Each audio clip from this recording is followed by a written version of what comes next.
SKB banka oziroma zdaj OTP po ta novem združena z KBM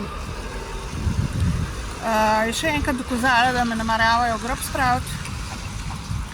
Danes sem prišla, da bom dvignila penzijo, so zaprli blagajno, izklopili luči in poslali mene in še par drugih, ki smo prišli po penzijo oziroma karkoli.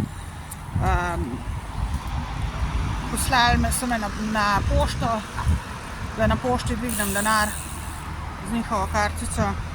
Šla sem na pošto, čakala sem pol ure skoraj, sem prišla na vrsto.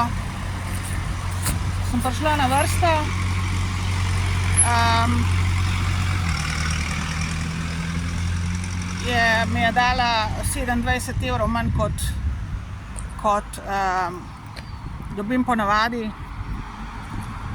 Pa še to, kot rečeno, vedno mi zdaj 200 evrov že, oziroma še več, da mi zdaj že 4 leta dol jemljajo skoraj. Dala mi 27 evrov manj kot ponavadi, kot rečeno, kljub tistih 200 evrov, ki jih je že tako, mi kradejo dol. Rekla je pač tako, toliko mi pokaže, da imate in toliko vam lahko dam. Vzela sem ta denar in v glavnem prišla sem še enkrat do zaključka, ker SKB mi krade zdaj že od leta 2019 denar, ko sem bila še v Ljubljani. Kot rečeno, zdaj so OTP, združili so se, mislim, da glih zato, da bojo zakrili ves ta kriminal. Ko so meni začeli pač krasti leta 2019, so morali zdaj nekako pomoč dobiti in zamenjati ime.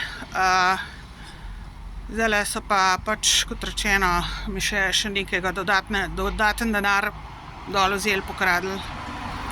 In dejstvo je pač, ko vam nekdo nekaj ukrade in ko vi to ugotovite,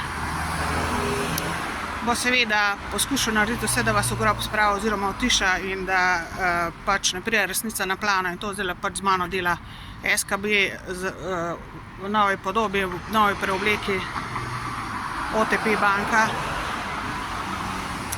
Tako da to je to.